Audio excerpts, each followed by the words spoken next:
सहनौ सह वीर्यं करवावहै तेजस्विनावधीतमस्तु मा विद्विषावहै। ओम शांति शांति शांति। गुरुर्ब्रह्मा गुरुर्विष्णुः गुरुर्देवो महेश्वरः गुरुरेव परं ब्रह्म तस्मै श्री गुरवे नमः। समस्त जन कल्याणे निरतं करुणामयं नमामि चिन्मयं देवं सद्गुरुं ब्रह्मविद्वरं सद्गुरुं ब्रह्मविद्वरम्। बहुत लोगों को जो गुरु से संबंधित नहीं है, संस्था से संबंधित नहीं है, जिनको कबीर के भाषा में निगूरा कहता है, कबीरदास जी कहते हैं निगूरा, जो वो आज के दिवस के महात्म्य को नहीं समझ सकते। आज के मॉडर्न भाषा में अगर सेकुलर लोग है, क्योंकि India is a secular country, तो सेकुलर लोग बोलेंगे ये क्या है, सितंबर 5 तो टीचर्स डे है, गुरु दिवस है, गुरु है, ये क्या है? क्योंकि ये तो अभी बनाया गया भारत के राजनीति के स्वाधीनता के बाद, क्योंकि राष्ट्रपति थे, उसके पहले वो टीचर थे और शिक्षक के प्रति बहुत सम्मान करते थे। नेहरू जी के लिए नवंबर 14 जब बाल दिवस मनाया गया है, तो भारत ने सोचा, संविधान ने सोचा, ज्ञानियों ने सोचा, सर्वपल्ली राधाकृष्ण के जन्म दिवस को क्यों न गुरु के रूप में मनाया जाए, वो टीचर्स डे।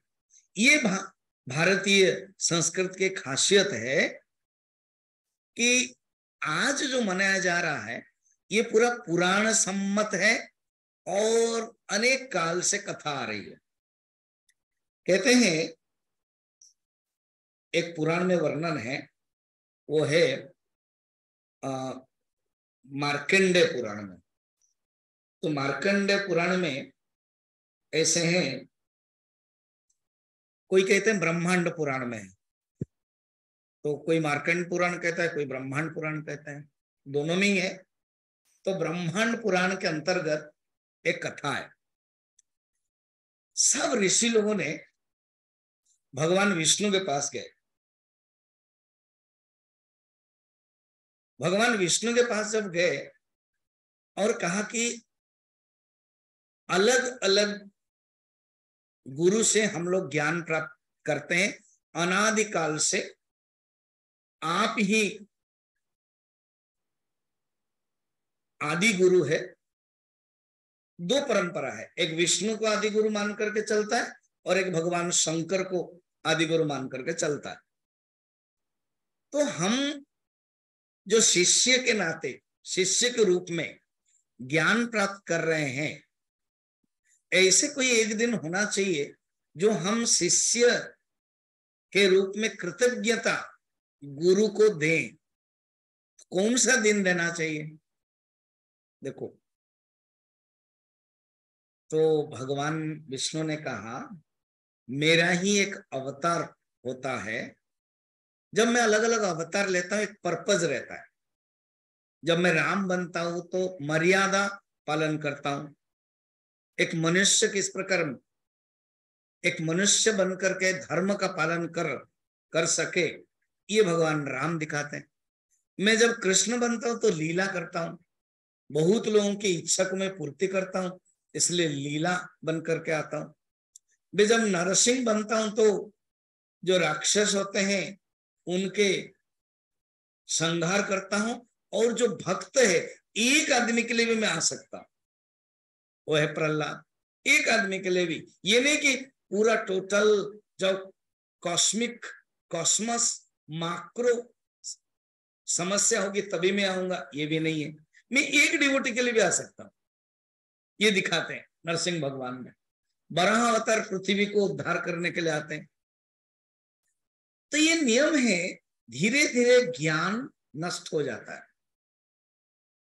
भगवान खुद गीता में कह रहे हैं योग नष्ट परंतप, ये जो ज्ञान नष्ट हो जाता है, उस ज्ञान को प्रचार करने के लिए, उस ज्ञान को रक्षण करने के लिए, उस ज्ञान को स्थिति करने के लिए भगवान का ही एक अवतार होता है। और वो अवतार ज्ञान अवतार, कला अवतार, वो है वेद व्यास का अवतार। बोल वेद व्यास जी महाराज की जय कर। ठीक से नहीं हुआ, ये ऑनलाइन वाले बोलेंगे कि क्या जय कर रहे हैं। बोल वेद व्यास जी महाराज के। हाँ, उन लोगों को भी पता लग गया कि आप लोग जीवित हो। कहने का मतलब क्या है, भगवान वेद व्यास जी के जन्म आज है आषाढ़ पूर्णिमा, इसलिए व्यास पूर्णिमा। और व्यास ही गुरु है, न भूतो न भविष्यति।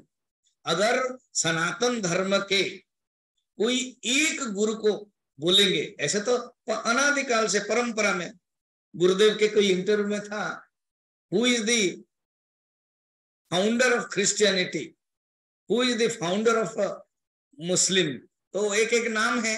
मगर हिंदुओं के सनातन धर्म का एक फाउंडर नहीं है, वो परंपरा है। इसमें कोई फैलेसी नहीं है, इसमें परंतु विशेषता है। एक होने से क्या होगा, जम बंध जाएंगे, पर ये परंपरा है।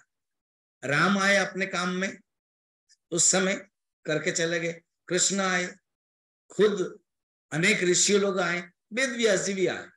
मगर वेद व्यास एक स्टार है, खुद वेद व्यास के लिए भगवान के अवतार हैं। तो कहते इनके जो मेरा ही स्वरूप है, मैंने ही अवतार लिया है, उनके दिन में, जन्म दिवस में तुम लोग गुरु पूजा करो। तब से ब्रह्मांड पुराण के अनुसार वेद व्यास के जन्म के दिन गुरु परंपरा के अनुसार गुरु पूजा की जाती है। इसलिए व्यास पूर्णिमा या गुरु पूर्णिमा कही जाती है।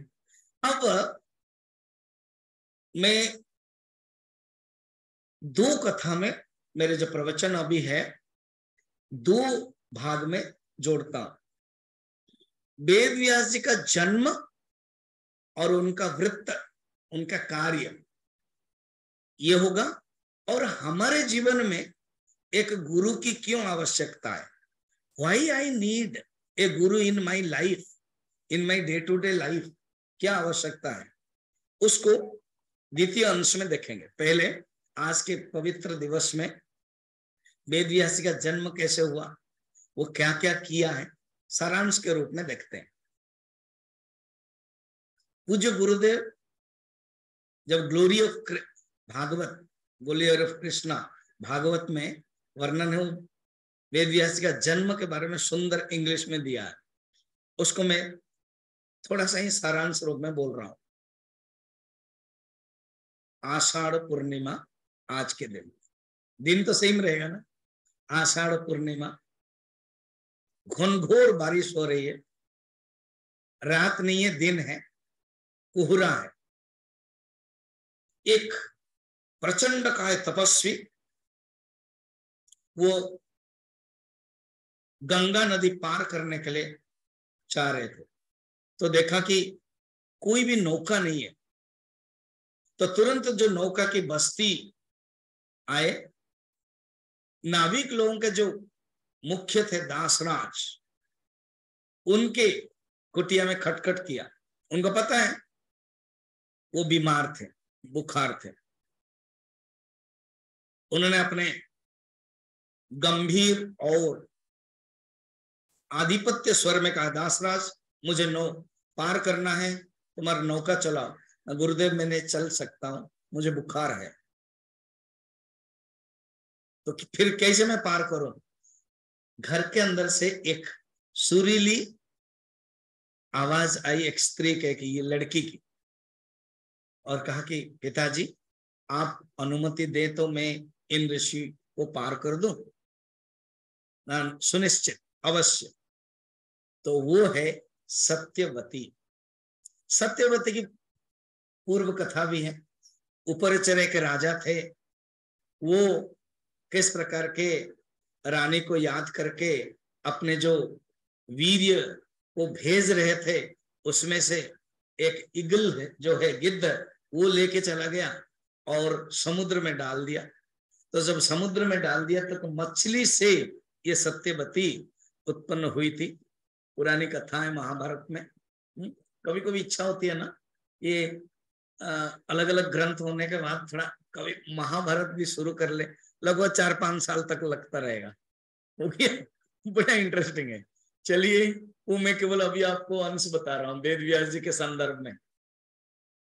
सत्यवती गई, अब ऋषि बैठ गए, सोचो तो एक नौका है, नौका में ऋषि बैठ गए, तुरंत कहा कि हे कुमारी, परमात्मा की प्रेरणा अभी हो रही है तुमको देखने के बाद, भगवान का अवतार तुम्हारे गर्भ में होने वाला है, इसलिए मैं तुमको शक्ति दूंगा, शक्तिपात करूंगा। हे ऋषिवर, मेरे पास अभी 3 समस्या है। क्या? एक तो मैं कुमारी हूं, विवाहिता नहीं हूं, अविवाहिता हूं, और आप कह रहे हैं शक्ति देंगे, तो मेरा तो नाम बदनाम होगा। बिना विवाह करके एक पुत्र उत्पन्न ना, वो चिंता मत करो, क्योंकि वो भगवान आने वाले हैं इस समय। उसके लिए ये नीति नियम, समाज के जो नीति नियम है वो तुम्हारे लिए लागू नहीं होगा, ये मैं वादा करता हूं। द्वितीय समस्या क्या है तुम्हारी? ना मैं मछली से पैदा हुई हूं और मछली के ही कारोबार करती हूं। पूज्य गुरुदेव बड़ा सुंदर आध्यात्मिक अर्थ देंगे, वो मैं बताऊंगा।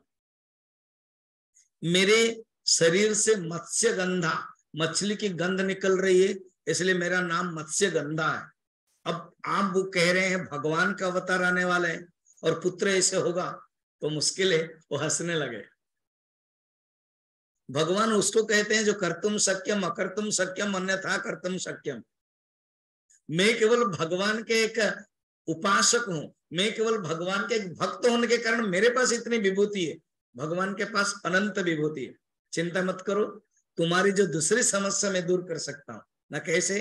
ना तुम्हारे शरीर से मत्स्य जो गंधा वो निकल जाएगी, मैं शक्ति दे रहा हूं, और आज से तुम योजना गंधा होगी, अर्थात 1 योजन से तक तुम्हारी जो सुगंध है, फ्रेग्रेंस है, वो चली जाएगी। और यही वरदान हुआ उनके लिए। शांतनु जब घूमते घूमते शिकार में सत्यवती की सुगंध उनको लगा, तो धीरे धीरे जाकर के दर्शन किया, फिर बाद में विवाह होगा।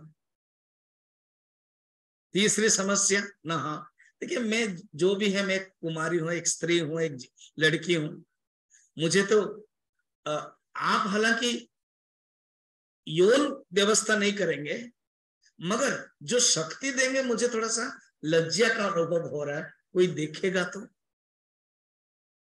बोले अच्छा ये बात, मैं कोहरा पैदा कर देता हूं, ड्यू, तो मैं कोहरा पैदा कर देता हूं, फॉग कहते ना, क्या चल रहा है ना, तो फॉग चल रहा है तो मैं फॉग पैदा कर देता हूं। तो 3 समस्या दूर हो गई। ये तो भगवान की इच्छा थी ऐसे आने। अब तुरंत ही पराशर के शक्ति से, सत्यवती के गर्भ से जो भगवान का अवतार हुए, उनका ही नाम ही वेद व्यास है। बोल वेद व्यास भगवान के।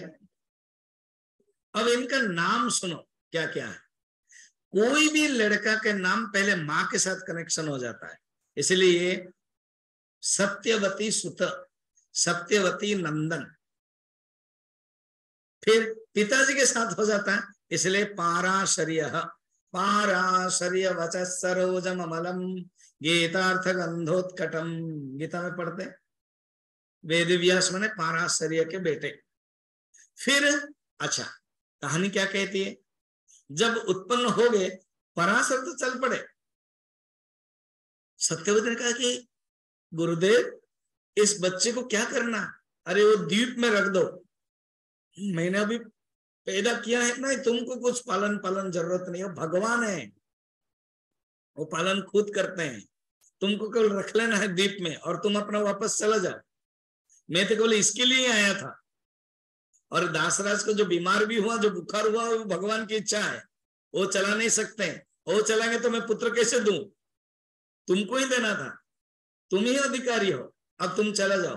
द्वीप में रहने के कारण, द्वीप में पैदा होने के कारण द्वैपायन, तो वेद व्यास जी का नाम है द्वैपायन, क्योंकि द्वीप में। कृष्ण, क्योंकि कलर था उनका, कृष्ण कलर है, इसलिए कृष्ण द्वैपायन। तो कृष्ण द्वैपायन, ये नाम याद रखना। सत्यवती सुत, सत्यवती नंदन, पराशर के पुत्र पाराशर्य और वेद व्यास माने द्वैपायन। ठीक, उसके बाद बृहस्पति गुरु जो है वो लेके चले गए। वो जानते प्रभु आपकी क्या महिमा परंपार है, आप भगवान है और मुझे गुरु के रूप में आप मिले, तो मैं आपका गुरु बना करके लेके गए। उनको अध्ययन करने के बाद वेद व्यास जी फिर आए। बाद में बद्रीनाथ में उन्होंने तपस्या किया, बादरायण। जो बद्रीनाथ नहीं गया हो ना, तो नेक्स्ट ईयर हम उत्तरकाशी कैंप करने के बाद लेके जाएंगे, तो आप चल सकते हो। वहां पर बादरायण, भगवान बद्रीनाथ रूप में आए ना भगवान विष्णु, इसलिए बादरायण कहते हैं। बोल बादरायण भगवान की। बाद में वेद को उन्होंने अलग अलग किया, इसलिए कहते हैं वेद व्यास। वेद व्यास माने, व्यास माने अलग अलग करना, तो वेद को उन्होंने अलग अलग किया, इसलिए वेद, 4 वेद है, ऋग्वेद, यजुर्वेद, सामवेद, अथर्ववेद, तो 4 वेद, और उसी वेद के अंदर इतने उपनिषद है। The first compiler and first editor of the Veda is Ved व्यास।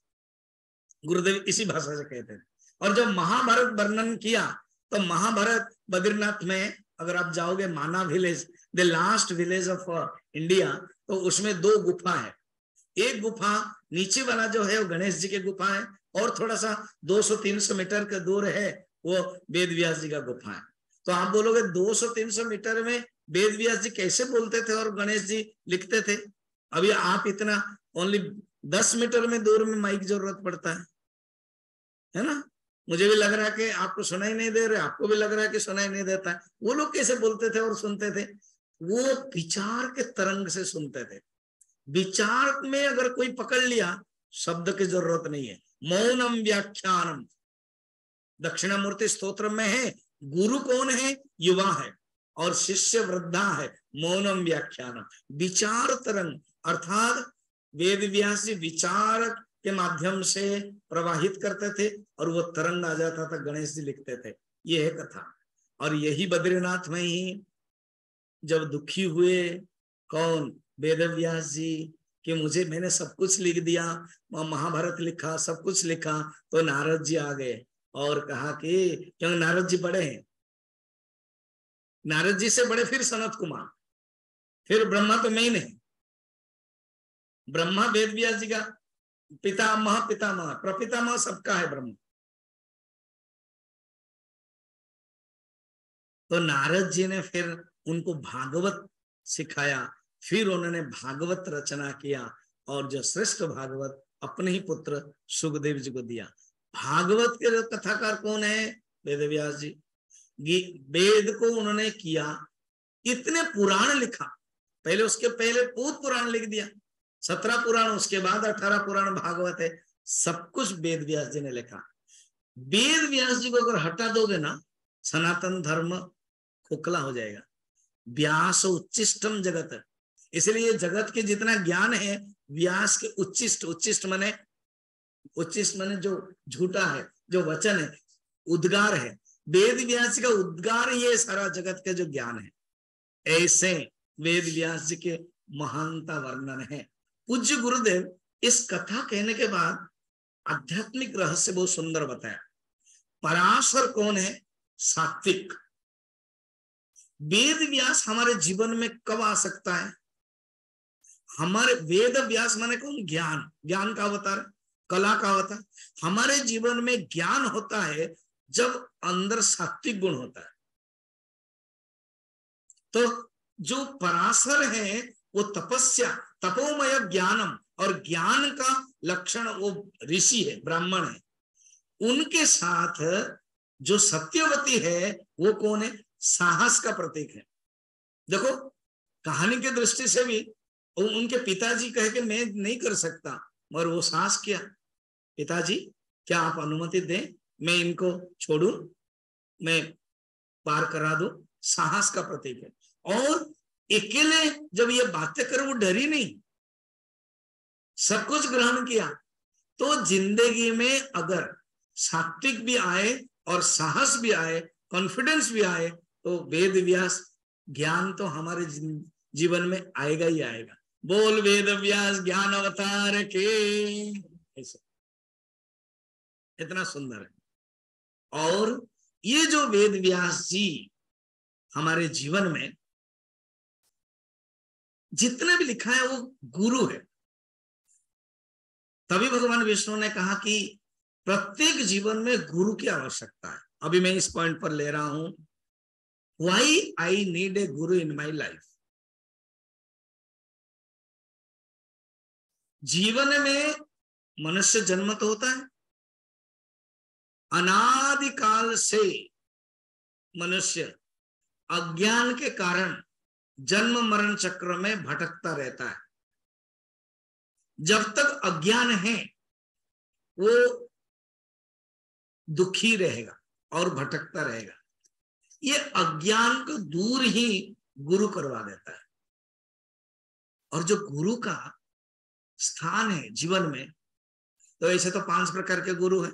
माता पिता गुरु है, शिक्षक भी गुरु है, जो मंत्र देते हैं वो गुरु है, जो शास्त्र पढ़ाते हैं वो गुरु है, और जो सदगुरु है। वेद व्यास जी अपने जीवन में तीनों ही हो गए। किसी को मंत्र दिया, दीक्षा दिया, फिर किसी को और सारा वर्ल्ड को ही शास्त्र दे दिया। शास्त्र के गुरु तो है ही वो। शंकराचार्य भी मानते थे, शंकराचार्य शंकर के अवतार है, और वेद व्यास जी भगवान विष्णु के अवतार है। इसलिए वो जो श्लोक पढ़ते थे, शंकरम शंकराचार्यम केशवम बादरायणम सूत्र भाष्य कृतो वंदे भगवंतो पुनः पुनः। तो जीवन में गुरु की क्या आवश्यकता है उसको बताने के लिए अब सोचो, क्या मनुष्य दुख में रहता है, ये दुखों के निवृत्ति, अर्थात और भी थोड़ा और पीछे जाए, मनुष्य दुख में रहता है ये बताने वाला भी गुरु है। नहीं तो मनुष्य समझ नहीं पाता है मुझे क्या हो रहा, क्योंकि वो तो चल रहा है बढ़िया मस्ती में। कहते नहीं, ये जो बाहर का जो संसार है वो तुम्हें सुख नहीं देगा, तुम असली स्वरूप जो है सुख स्वरूप है। अभी मेरा विवेक चूड़ामणि में वही प्रसंग चल रहा है। आनंद स्वरूप है आत्मा, मगर अज्ञान के कारण बाहरी सुख ढूंढ रहा है। ये बताता है कौन है? गुरु। मनुष्य बंधन में को नाम बंध कथमेश आगत, ये बंधन है, ये बंधन है तुम, और तुम्हें मुक्ति चाहिए, ये बताता है कौन है? गुरु। मनुष्य के अंदर जिज्ञासा, ज्ञान की भी जिज्ञासा, ज्ञान की इच्छा, अंकुर कौन करवा देता है? गुरु करा देते। ऐसे प्रश्न पूछना चाहिए, इस प्रकार के तुम्हारे अंदर प्रश्न होना चाहिए, ये तुम्हारा सिस्टम होना चाहिए। शिष्य के अंदर अधिकारी है तो बढ़िया है, वो उसको आगे बढ़ा देते हैं। कौन? गुरु। अगर शिष्य अधिकारी नहीं है, अधिकारी के लिए जितने गुण देना चाहिए, क्वालिटी देना चाहिए, वो बताते हैं कौन है? गुरु। गुरु मार्गदर्शक है, जीवन में हर क्षण गुरु मार्गदर्शक है। फिर किस प्रकार अपने जीवन को साधना के रूप में रखेंगे, आध्यात्मिक जीवन में रखेंगे, वो कौन बताता है? गुरु ही बताते हैं। अच्छा, जब साधना करते हैं कहाँ हम गलती कर रहे हैं, हम बढ़ रहे हैं कि नहीं बढ़ रहे हैं, बताता कौन है? गुरु। जब हम समाधि स्थिति में पहुंच भी गए, गुरु ही बताते हैं। गुरु ही जानते हैं कि अभी तुम्हारा विघ्न है। देखो, रामकृष्ण परमहंस माँ के साथ बड़ा सुंदर रोज बातें करते थे, सभी कल्प समाधि तो चुटकिले में चले जाते थे। सोचो, ऐसे एक भक्त थे वो कि आरती करते करते अपने को ही आरती कर लेते थे। भोजन करते करते अपने को ही कर लेते थे। क्यों? ऐसी स्थिति में वो पहुंच जाते थे। जो रानी रासमणी को खबर दिया किसी ने ये गलत कर रहा है, तो रासमणी भी खुद देखा, वो समझ नहीं पाए। बाद में कहा कि मैं करता हूं, मैं तो कुछ जानता नहीं हूं, मैं तो माँ को ही दिखाता हूं। माँ को वो अंदर देख रही है। उड़िया बाबा भी वृंदावन में जाते थे तो अखंडानंद जी कहते थे आप मंदिर जाते हो, प्रणाम नहीं करते हो, मत्था नहीं टेक रहे हो। कहते अच्छा ऐसे में करता हूँ, और मुझे समझ में नहीं आता है। मैं जब खड़ा आता हूँ वो भगवान को मैं अंदर देख रहा हूँ। जब अंदर देख देता हूँ मैं खुद ही नहीं रहता हूँ, तो फिर प्रणाम कौन करे। तो रामकृष्ण के पास एक बार तोतापुरी आए और कहा कि सुनो, तुम सविकल्प समाधि तक हो, निर्विकल्प समाधि मैं दूंगा। मतलब मुझे जरूरत नहीं है, जाके पूछो, तुम्हारी माँ ने ही मुझे भेजा है, मैं तो जगन्नाथपुरी में हूं।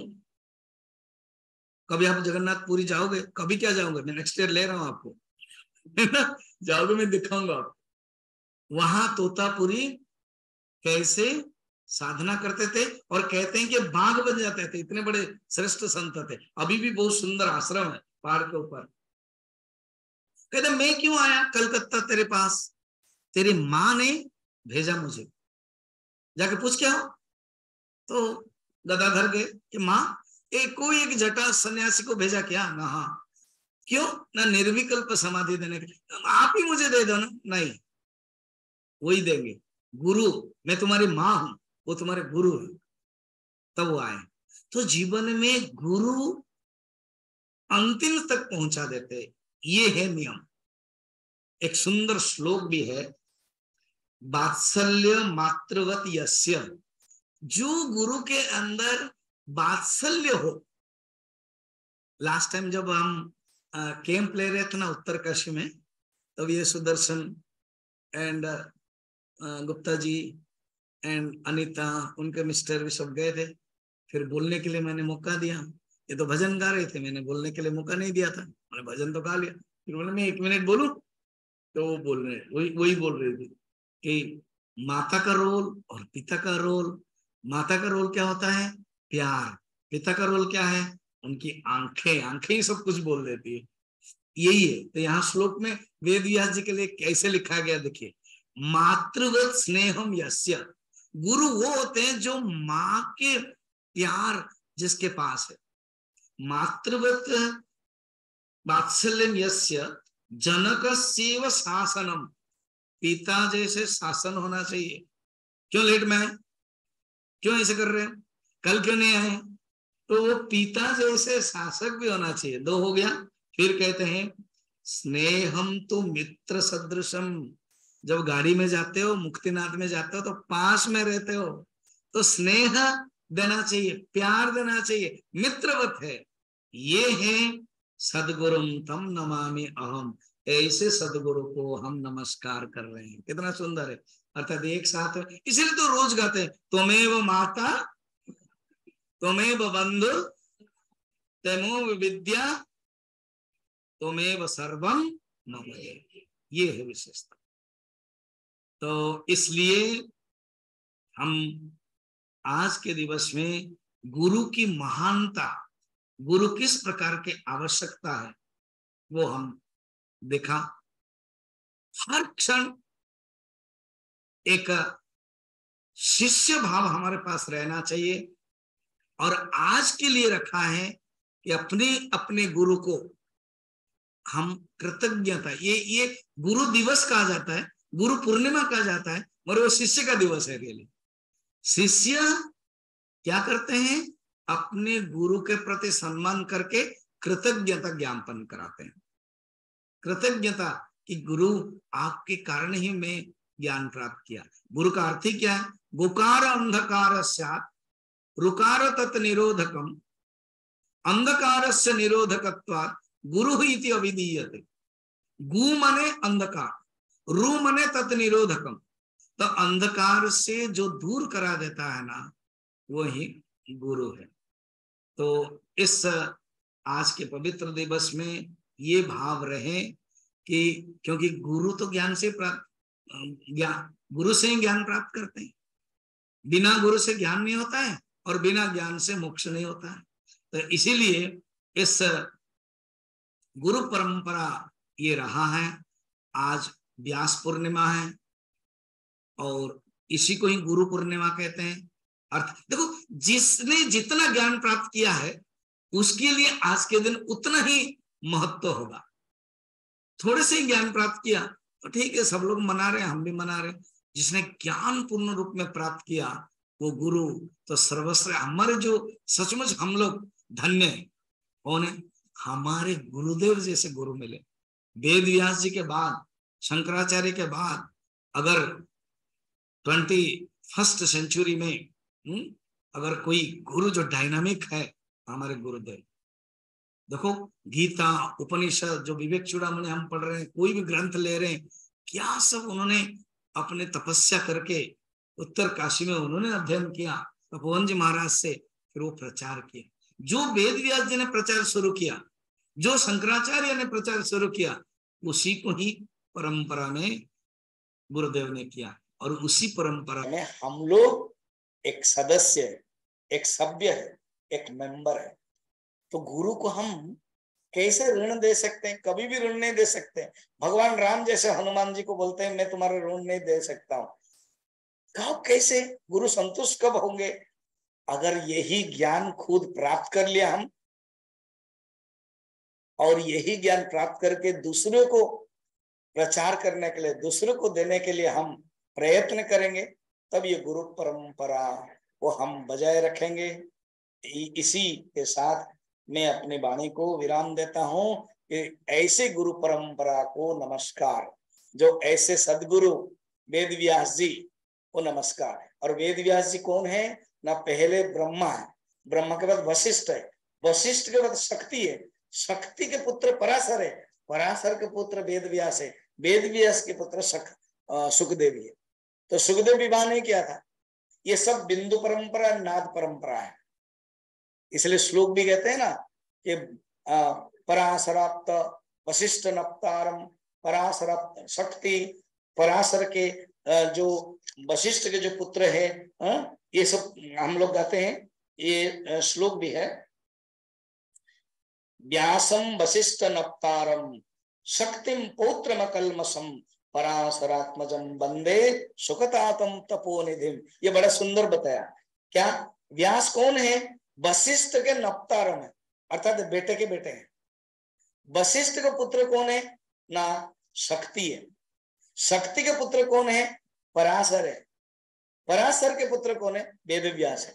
फिर वेद व्यास के पुत्र कौन है? सुखदेव जी। ये टोटल ये जो परंपरा है वो ज्ञान को ही रक्षा किया। इसी के साथ मैं अपने अभी हम लोग आरती करेंगे।